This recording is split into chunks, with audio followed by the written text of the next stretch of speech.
Shabbat Shalom.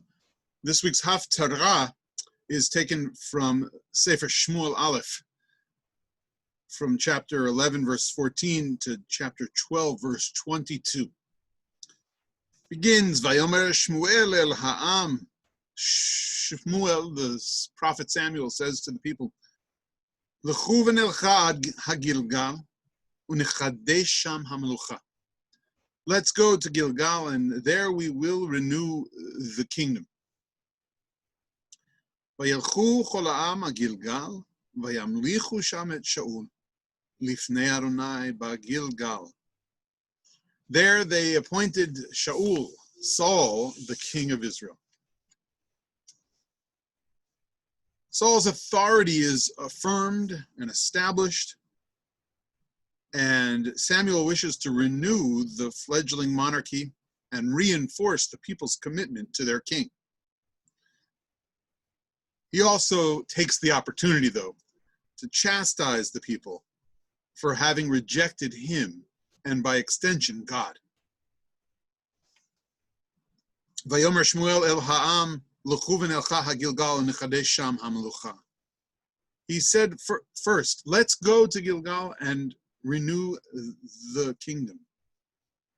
Gilgal was the first resting point for the Jews when they crossed the Jordan into Israel.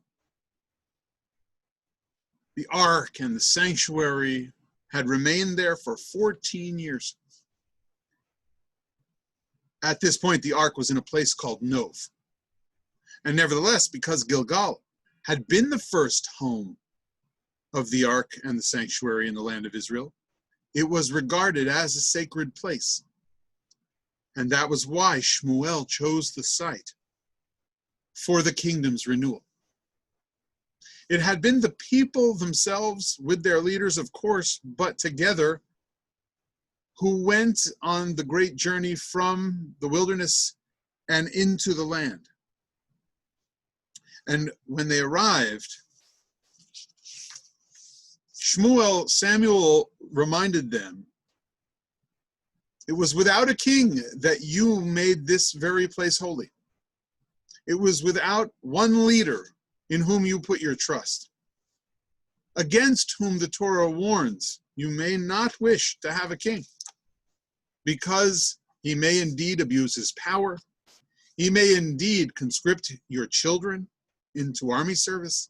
He may indeed use his place as hegemon to conduct business in a way that is unethical.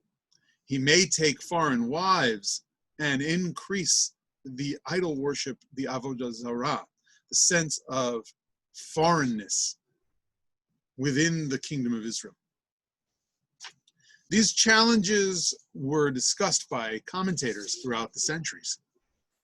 The Malbim suggests that we look at the Gemara in Masechet Sanhedrin to understand what exactly is going on when it comes to the kingship. The verses in Deuteronomy seem a little ambivalent about having a king, and there are those who go the direction of Rabbi Nehorai in the Gemara, who says that the passage in Deuteronomy simply gives permission to set up a king, but does not mandate one.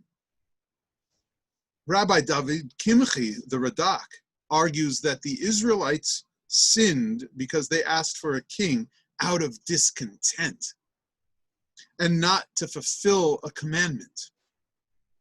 Rashi, on the other hand, tersely says that Samuel was upset because the people asked for a king, but added, to rule us like the other nations. They rejected their own cultural uniqueness and distinction. And Ramban, whom we've been studying all year as our Parshan Hashanah, our commentator, stresses the fact that the Israelites asked for a king to be like the other nations and lose a mystical, spiritual sense of connection, not only to God, but with each other.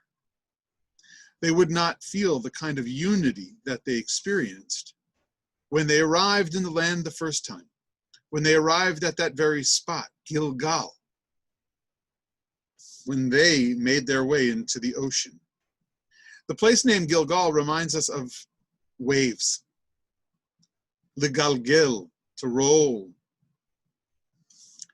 And there's a difference between making waves in history and creating a tide of history as an entire people. Samuel's warning was about putting too much trust in one leader and making him godlike.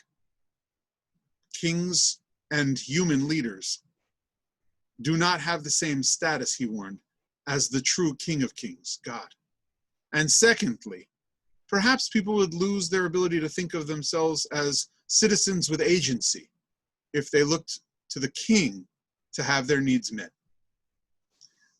I'll let you take from these lessons the applications we might make in our time, and encourage you to read through the Haftarah itself, the beautiful chapters from Shmuel Aleph, from 1 Samuel.